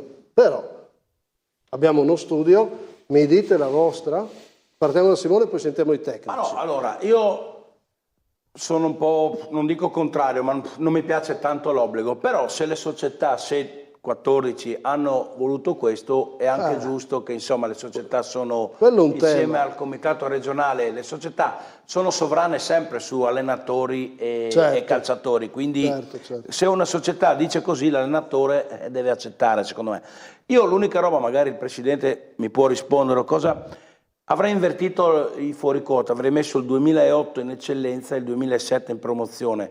Così i 2008 che escono dall'eccellenza magari il prossimo anno possono fare ancora fuori quota in promozione. Cioè, visto che poi c'è anche il 2006 in prima, avrei fatto la scala gerarchica anagrafica decrescente, no? Dal più vecchio al più giovane. Ecco, ho questa curiosità di come mai è stato invertito 2007-2008. Allora, ti rispondo subito. Il 2006 in prima categoria l'obbligo di un calciatore, perché comunque il 2006 è stato un'annualità piuttosto sfortunata e quindi il prossimo anno ci sarà anche una nuova formula della prima categoria e quindi secondo me diamo la possibilità anche a questi ragazzi di diventare calciatori di categoria superiore. Perché 2007 in promozione, perché 2007 in eccellenza e 2008 in promozione? Proprio per il motivo che dicevamo prima. La promozione, nel mio modo di pensare, deve essere un campionato di avvicinamento a quello che è un campionato di eccellenza. Quindi i ragazzi più giovani devono iniziare a giocare molto più frequentemente. Il 2007 ormai sta uscendo, quindi un 2007, siamo nel 2026 a 19 anni. Quindi deve essere già calciatore, a mio modo di vedere. Quindi è stata questa la molla che ci ha spinto a fare. Come una delle cose che secondo me erano assolutamente fuori logica era mettere un 2007 e un 2008 in eccellenza e un 2007 e un 2008 in promozione. Perché? Perché chiaramente tutti i calciatori del 2007 e 2008 che erano considerati i più bravi volevano andare a giocare in eccellenza, quindi i più scadenti, fra virgolette, rimanevano in promozione. Quindi andando a fare questo tipo di scrematura, noi diamo la possibilità di scegliere. Teniamo presente che si parla dall'1-1-2007 e dall'1-1-2008, quindi se tu in eccellenza hai 2008 bravi, li puoi far giocare, nessuno ti dice niente. Certo. Voi come la pensate, Novatti? Ma io penso che... Se dici di no... Anzi, io dico che deve essere appunto uno stimolo per le società a investire nel settore giovanili. Questo deve essere il discorso dei fuori quota, quindi da parte mia sono favorevole, anche per creare appunto quel senso di appartenenza, quell'identità che ultimamente secondo me sta un po' perdendo. Trovare, io dico, in un'annata, 2 annate e riuscire a portare 4 ragazzi in prima squadra per una società di promozione o di eccellenza deve essere uno stimolo appunto per investire nel settore giovanile. Dopo io dico che in promozione, il prossimo anno sono i 2006, giusto? Quindi no, scusi, in promozione, in prima categoria, che 2006. Cioè, quindi vuol dire un ragazzo di 21 anni. Non vedo tutto sto problema, insomma, per una società riuscire a trovare un ragazzo di 21 anni. No, lo troverà. Sì, ma questo dico, ma anche... È un paradosso che ci dovrebbe essere l'obbligo in prima categoria. È un paradosso anche andarlo a cercare fuori, questo dico, è che non riesci a coltivarlo in casa, un ragazzo di 21 anni, e portarlo a giocare in prima categoria della tua società. Cioè, non deve essere una difficoltà, perché, sì, non so. Ma posso dire ancora una cosa, poi mi taccio. Sì, certo. Io ho ricevuto quest'anno 30 telefonate di presidenti dall'eccellenza alla seconda categoria. Presidente, basta, siamo stufi, è diventato il mercato delle mucche, vengono qui, chiedono 500 euro, 800 euro, ci sono i procuratori e roba di questo genere. Allora, facciamo un punto fermo di tutto questo. Allora, è vero o non è vero che i ragazzi giovani, tolti per le società che non hanno un settore giovanile, costano sicuramente di meno di quello che costano dei ragazzi che devono essere presi da altre squadre per fare i fuori quota. Quindi ragioniamo su questi aspetti. Cioè io non posso sentire un presidente che mi dice "Oh, mi hanno chiesto l'ira di Dio, basta, io non gioco più", eccetera. Ma per forza è solo la prima squadra e di conseguenza è la logica conseguenza di tutto questo. Perché comunque se vai ma se vado a prendere uno giovane mi costa tot, se vado a prendere un anziano mi costa tot, io preferisco prendere l'anziano perché ho un risultato certo. Non funziona così. Non funziona così. Perdonatemi lo sfogo. Sì, che costi di meno è vero, ma è vero anche che obblighi magari una società che aveva determinati ruoli coperti non da vecchi ma da 2008 ad esempio, perché devo gettare via il 2008, perché devo per forza far giocare il 2007, perché poi succede questo, che c'è tutta quel pezzetto, quella fascia di mezzo di età che deve lasciare il ruolo. Parlavamo con mister Agostini, Synosis quest'anno è uno dei migliori terzini che non se ne trovano più, magari il prossimo anno devono sacrificare Synosis perché ho l'obbligo di mettere il fuori quota. Ma perché lo devono sacrificare? Ma perché da qualche parte lo devi sacrificare. Ma perdonami, no? ma se questo è bravo, questo ragazzo, perché lo devono sacrificare? Ma tu lo obblighi a spostarlo. Ma perché lo devi spostare? Può essere. Il Tamai andrà a prendere un terzino sinistro fuori quota, ma non so che scelte farà Tamai. No. Adesso mi è venuto io mi il riferivo primo a Synosis, andrà a prendere un terzino sinistro se sa che ha il terzino destro vecchio forte, no? Sì, può essere, però vedremo. E i portieri? Con la regola dei fuori quota avremmo visto i Meneghetti, Sors, Meneghetti, il portiere. Però portieri storicamente negli ultimi anni in eccellenza fuori quota hanno giocato pochi, col portiere fuori quota qua, in Friuli o no? Brandone e Bortolussi. Io sono favorevole per il ritorno, ma penso di averlo detto in tutte le salse. Bisogna creare i giovani, purtroppo oggi, quest'anno si è proprio dimostrato il fatto voi dite che le società non ci credono.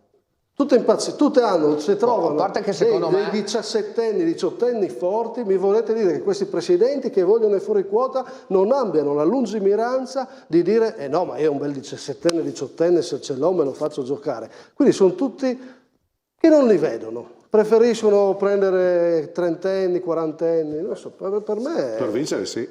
Ma non è che... Quest'anno c'è stata, no? Sembra questo, no? Cioè, quest'anno quanti fuori quota giocavano in eccellenza? Ne facevano giocare meno, ma non significa che sono squadre vecchie.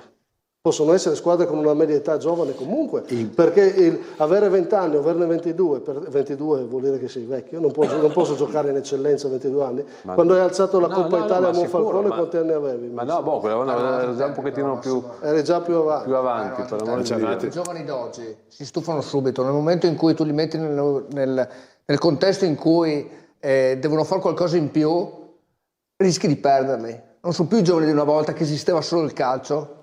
E giocavi a calcio, andavi contro le difficoltà, il fatto che comunque non ti facevano giocare, lottavi per la domenica a giocare. Adesso nelle prime difficoltà, anche quelli che negli allievi giovanissimi giocavano sempre, adesso alzano la mano e dicono vado all'università, vado a studiare, esco. E quindi li trattieni con l'obbligo. Non lo so se è la cosa giusta, però la verità è... Ma Massimo, stiamo parlando di 2 giocatori per 18 squadre, ma per favore, non è che ne abbiamo messi 15, poi ci sono sempre stati, fino a 2 anni fa ci sono sempre stati. Cioè io non capisco... Non è che piacevano, per forza. Ancora... Anche 2 anni fa qualcuno si lamentava. Ma certo, ma allora ti torno a dire, se i presidenti di eccellenza di promozione mi avessero detto no ai fuori quota, io sarei rimasto a noi fuori quota. Okay. Ma se i presidenti mi dicono questo, io lo faccio. E hai avuto la conferma da parte di 2 o 3 presidenti. Ci sono i presidenti, è vero, è la maggioranza dei presidenti. Ma io devo parlare con loro, perché sono i presidenti che fanno andare avanti le società. Dai, non possiamo mica pensare... Certo. Allora, io sono dei 3 quello che deve adattarmi purtroppo al discorso fuori quota. Quindi, se l'anno scorso col 2006... che non era il fuori quota perché c'era il 2004 e il 2005, ho vinto il torneo, siamo andati alla ricerca dei migliori 2006, chi giocava, chi non giocava, però ho avuto un riscontro importante. Fortunato? Diciamo di sì, però io sono dell'idea che le società che partono, che fanno la trafila del settore giovanile, che si portano avanti e poi arrivano al discorso under 19 piuttosto che giocatori di prima squadra, le società che puntano su questo devono continuare a puntare su questo al di là del fuori quota sì o no. Poi, come dice Thomas, i tempi sono cambiati e quindi con me a Sevegliano giocava Paolini da fuori quota, ma era già un vecchio, e parlava già da grande, ok, vuol dire che era già sveglio quella volta e non è un caso che adesso si ritrova a fare il lavoro che fa, diciamo. Ma al di là di quello deve essere uno stimolo per tutte le società per investire sui giovani e di conseguenza dire punto su questi, e poi il fatto di, come è successo al Fiume Veneto, che secondo me è un settore giovanile importante e vince anche come miglior squadra a livello di settore giovanile, deve essere un orgoglio. Porto avanti quel programma e vado fino in fondo. Dopo, se il Fiume Veneto pretende di vincere il campionato e poi fa giocare solo i vecchi, è una partita persa per chi ha investito sul settore giovanile. Questo mi sento Massimo, di dirti. posso anche dire ancora una cosa? Credo che tutte le società che puntano sul settore giovanile, prendi l'esempio del San Luigi, ha continuato con la sua trafila dei suoi giovani, che poi siano bravi, non bravi, all'altezza, non all'altezza, ha continuato col suo programma. Io dico che se investi così...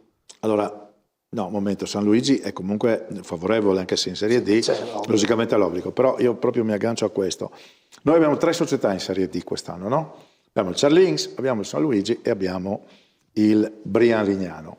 Quanti ragazzi dei settori giovanili, di questi settori giovanili, sono andati a giocare in Serie D? Simone?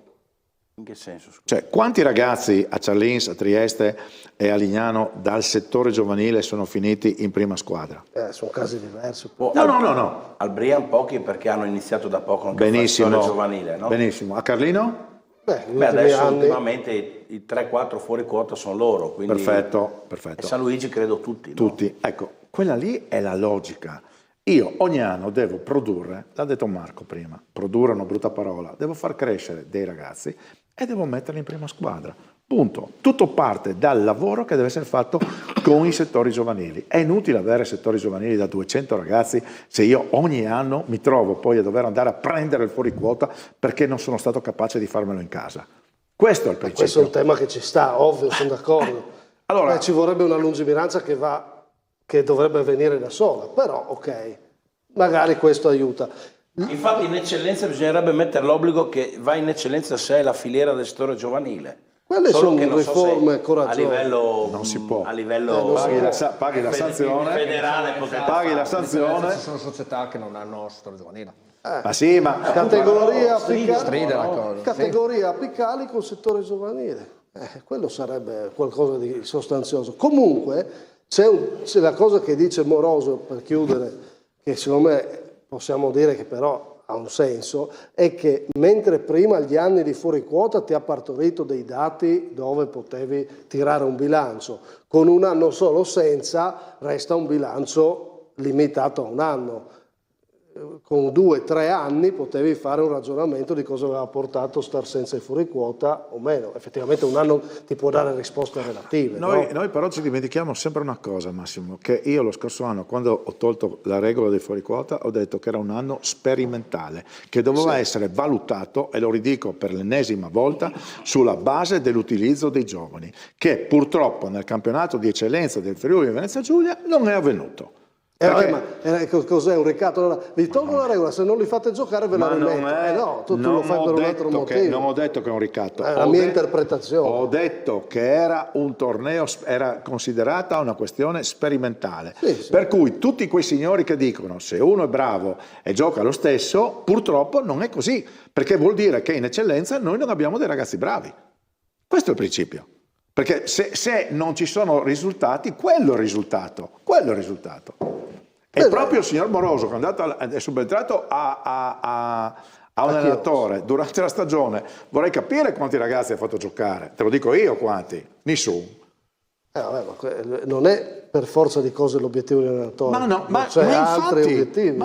Ma infatti ci sono società in promozione che non navigano chiaramente nelle prime posizioni della classifica, che hanno 4-5 giocatori, di cui però la dirigenza dice: a me di retrocedere non mi interessa assolutamente niente, io voglio far crescere i miei ragazzi.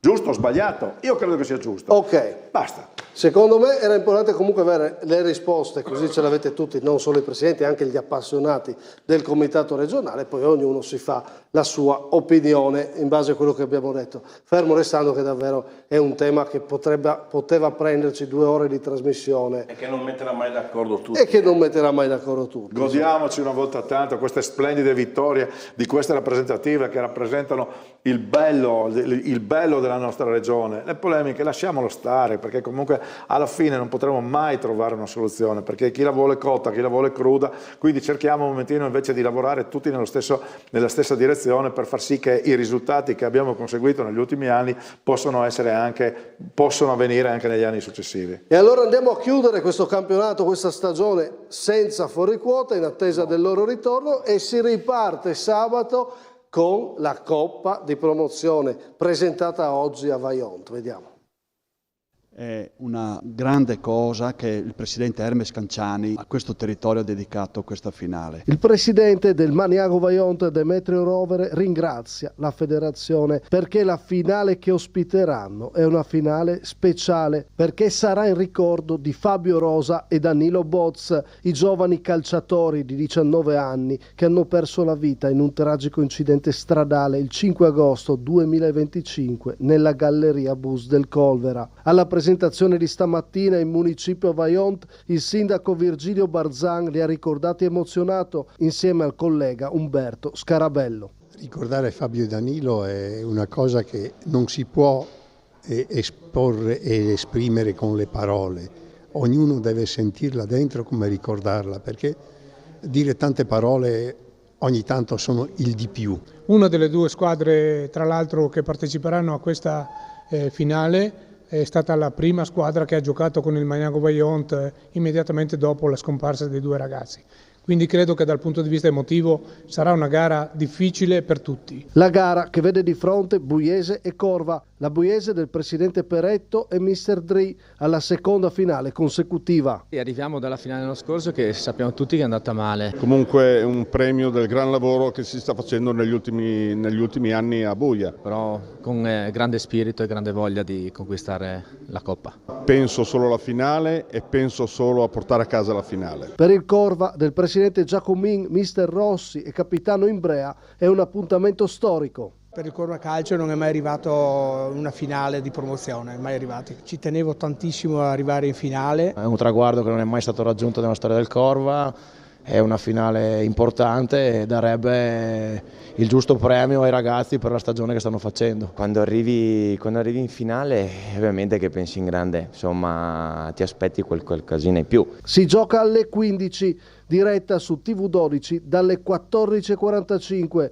Da scoprire ancora la terna, l'indiziato però è Romano di Udine. Certo il quarto uomo Giovanni Lamattina della sezione Fini di Maniago. Devo ringraziare anche il mio amico presidente dell'AIA Riccardo Ross, che ha dato questa opportunità a un ragazzo di Maniago che era amico dei 2 ragazzi di poter partecipare a questo evento.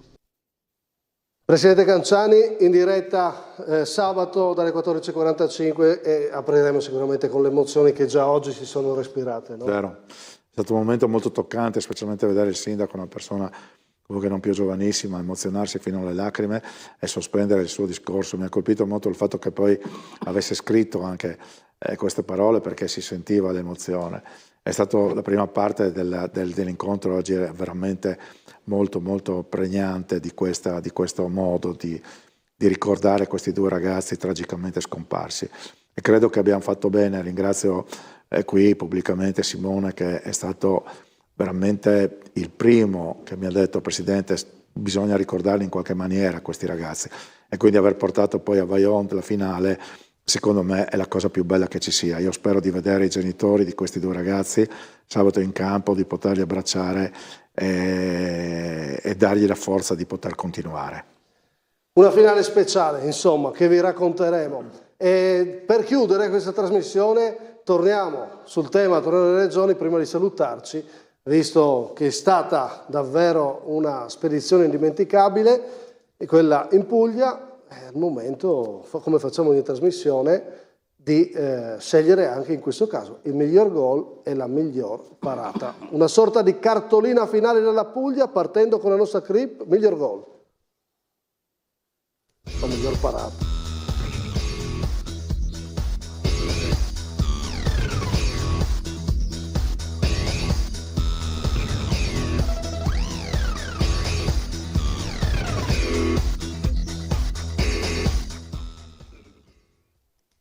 Ne abbiamo scelto uno per categoria e quindi tra i tre Under 19 la sassata di Bruni con il destro contro la Sardegna, un gol bello, importante anche per il momento del torneo che ci raccontava prima mister Bortolussi, e quindi qui siamo rimasti un po' sull'esultanza di Bruni, ma il gol lo avete visto molto bello. Under 17 abbiamo proposto questa acrobazia di Bertoli, e qui eravamo la prima giornata, quindi si è aperto davvero nel migliore dei modi con il Molise per l'Under 17 con questo gol spettacolare. In questo caso lo rivediamo che con replay, l'acrobazia di Bertoli, e infine Under 15, la punizione finale di Baldin col sinistro, davvero molto bella. Solo per gioco, quale scegliete? Questi sono i tre gol più belli. Quale scegliamo tra i più belli? Fornasiere, quale scegli tu che li hai visti live? Per il valore è questo, ma direi che per il gol più bello è quello di Bertoli, secondo me. Novatti? Mi tengo stretto Baldin io. Baldin, gran gol decisivo. Bortolussi? Fai parlare lui prima. Randon? Allora, nulla vittoria Bertoli, però Bruni, per me Bruni è grande gol. Va votato. Stavo dicendo Bruni perché aspettavo la sua okay. per poi far decidere a te chi era il più bello. Decide il Presidente. No, il Presidente non decide perché sono due gol spettacolari. Voglio solo ricordare che il ragazzo dell'Under 17 è andato sulla linea, si è fatto dare la palla, è ritornato, c'è stato un rimpallo, lui ha preso, e qui si parliamo di concentrazione, ha fatto questo gol incredibile, però non possiamo dire chi è il più bello e chi è il più brutto, sono tre gol bellissimi e tutti e tre importantissimi. Io scelgo Baldin perché mi piace quella punizione così che cade. Hai lasciato fuori la punizione di Nani. Ho lasciato fuori quella punizione di Nani che era molto bella. Però il valore della punizione di Baldin è... Per me è difficile questa qua. E allora miglior parata. Stacchetto.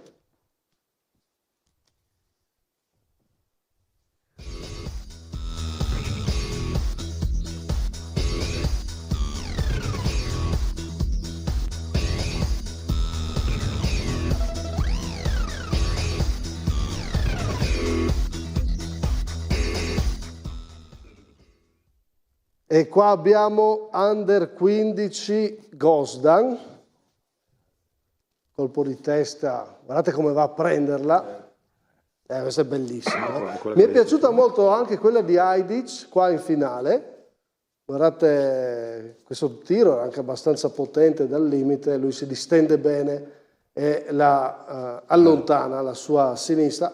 È il rigore parato da Jagus, perché ragazzi i rigori non solo si sbagliano, si parano, questo è parato. Guardate come va a alzare la mano e mette in angolo. Protagonista in quella partita Jagus. E qua chi scegliamo? Bortolussi? Allora, siccome Jagus è sempre stato detto che non è un pararigori, per me è stata non una sorpresa, ma ha fatto secondo me una parata importante e quindi dico Jagus. Io invece non dico Jagus stavolta perché con me non me li ha parati quando doveva. Allora sto con Ajdic stavolta, che Dio. Ci vuole? No, Gosdan fa una parata. Anche io dico Gosdan, anche perché in quel calcio d'angolo lì avevamo fuori Giuliano, che era uscito perché si era fatto male, diciamo, e ci mancava appunto il centratore principale sui calci d'angolo e ha sopperito lui con sta gran parata. Perché veramente dal vivo ha fatto veramente impressione. Il Presidente ho capito che non sceglie, no. Io dico Gosdan, ragazzi. Bellissima, bellissima. Poi tu puoi scegliere perché da ex portiere, logicamente il tuo giudizio è più importante. Io non ne avrei parata neanche una delle tre. Guardate, facciamo partire queste immagini per salutarvi, per parlarvi di questa esperienza. La nostra cartolina al torneo delle regioni. Ragazzi, partiamo. Arrivano in Puglia. Si aspettano una bellissima settimana di sole, non la troveranno affatto, freddo e pioggia in Puglia. Si gioca a Fasano le prime partite, questo è l'impianto che apre la bellissima avventura al torneo delle regioni e cominciamo a vedere giocate come quelle di Novati, che qualità messa, guarda qua, però effettivamente neanche da mettere rispetto alla classe di Simone Fornasiere che palleggia così, rischia di farsi male al ginocchio e poi manda baci in tribuna. Davvero uno spettacolo. Con le mani in tasca io, Ma è meglio vedere giocare le ragazze comunque rispetto a Simone Fornasiere, che ben figurano, e che bello il gesto col passino d'onore, il saluto a Veronica Perin, che ha giocato anche col Veneto, l'hanno salutata così. Questo è lo sport, ragazzi, non è questo lo sport. Vedere Venaruzzo che balla era sicuramente evitabile tutto questo, e poi si arriva alle fasi finali. Prima si gioca tanto San Vito dei Normanni, questo è stato lo stadio che ha ospitato di più le rappresentative, in un unico momento di sole. Saluti al drone e eccoci qua che vediamo l'ultimo impianto, Francavilla Fontana, che ospita le finali. Abbiamo due squadre in finale e alla fine trionfa l'Under 15, l'Under 17 perde, si prova a consolare Michele Paravano, non si vuole alzare e allora lui resta in Puglia. Torniamo invece tutti noi e facciamo i complimenti alla rappresentativa e a Jacopo Puntin, che non si arrende e riprende tutto fino alla fine, e se abbiamo raccontato tutto questo è sicuramente grazie a lui. Bene. Grazie al Presidente Ermes Canciani. Grazie a voi, bellissimo. Grazie a Mister Marco Novatti. Grazie a voi, buonasera. E ancora complimenti, Simone Fornasiere. Tra l'altro il Veneto ha perso la finale femminile 3-1 con Lombardia, ha fatto gol la sorella di Guizzo che gioca nel Padova, ma quindi ha fatto gol una ragazza friulana che giocava col Veneto perché il suo club è Veneto, quindi c'è stato un po' di Friuli, oltre al il rammarico che se avevano un quadrangolare secondo me le nostre ragazze andavano avanti, ma gol di Alice Guizzo, quindi un po' di Friuli c'è stato anche nella finale femminile. Grazie Simone Fornasiere, grazie Thomas Randon, grazie a Roberto Bortolussi, grazie a Emanuele Sergi e Francesco Zilli in regia. Noi ci ritroviamo sabato in diretta con la finale di Coppa Promozione e poi si riparte fino alla fine per raccontarvi questo calcio dilettanti che ci piace, che ci fa discutere, ma che soprattutto che noi vi raccontiamo sempre con tantissimi particolari. Ciao, buonanotte.